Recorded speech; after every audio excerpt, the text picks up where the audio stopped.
Hello' good morning everyone. আপোনালোক সকলোকে দীপাৱলীৰ শুভেচ্ছা জনালোঁ।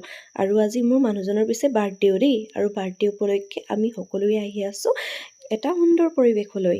আৰু এয়া চাওকচোন, আমি আহি পিনি পাই গ'লোহি কাকৈ বজাৰ। আৰু কাকৈ বজাৰৰ এখন সাপ্তাহিক বজাৰ দেই। ইয়াতে আহি পিনি আমাৰ লগত অহা ভণ্টিজনীয়ে ক'লে ইয়াতে বস্তু এটা চাই লওঁ। আৰু তাৰ পাছতে আমিও কেইটামান কাপোৰ বজাৰ কৰি আকৌ আহিলোঁ জেলপি ল'বলৈ বুলি। আৰু ইয়াতে পিছে আলু পিঁয়াজ এনেদৰেও বজাৰ কৰিলোঁ। আৰু আহি এয়া চাওকচোন জেলপি ল'লোঁ। মানুহজনক ক'লোঁ কেক কাটিবা নেকি? তেওঁ ক'লে নাই, কেক নাকাটো, এইবোৰ সৰু ল'ৰা ছোৱালীৰহে কাৰবাৰ। আৰু এইফালে আমিও আহি পাই খানা বনোৱাত ব্যস্ত হৈ গ'লোঁ, কিয়নো ঘৰলৈ সোনকালে যাব লাগিব। আজি যিহেতু দীপাৱলী, গতিকে ঘৰততো চাকি জ্বলাবই লাগিব। যিহেতু দীপাৱলী পোহৰৰ উৎসৱ, ঘৰখন পোহৰাই তুলিবই লাগিব।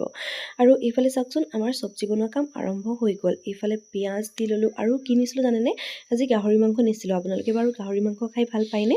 আমি যে বিৰাট বেছি ভাল পাওঁ, গম পায়নে গাহৰি মাংস খাই। আৰু জল্দি আমি খাই মেলি ল'লোঁ। আৰু যে এটা ইমান ধুনীয়া সুন্দৰ পৰিৱেশ। আৰু আপোনালোকক এটা কথা কওঁ দেই, ইমান ধুনীয়া জেগাডোখৰত মানে কিয় বাৰু এনেদৰে লেতেৰা কৰে? ইমান সুন্দৰ পৰিৱেশ, তথাপিও বহুত বেছি লেতেৰা কৰি থৈ গৈছে। আৰু আমিও সোনকালে ঘৰলৈ বুলি আহি গ'লোঁ। আৰু আমি আহোঁতে পিছে অকণমান সন্ধিয়া লাগোৱে হৈছিল। ডাঙৰ দোকানবোৰত লাইট জ্বলালেই আৰু এইফালে ঘৰত আহি চাকি জ্বলালোঁ, আৰু লগতে অকণমান এইবোৰ আতচবাজি জ্বলালোঁ। আপোনালোকে পিছে বেয়া নাপাব দেই, কিয়নো সৰু ল'ৰা ছোৱালী আছে যিহেতু দেখাক দেখি লাগিবই আৰু মানে এইবোৰ। সেইবাবে 2-3টামান এনেকুৱা জ্বলাই তাৰপিছতে আমাৰ দীপাৱলী শেষ কৰিলোঁ। ঠিক আছে তেন্তে আজিলৈ বাই বাই, আপোনালোক ভালে থাকক।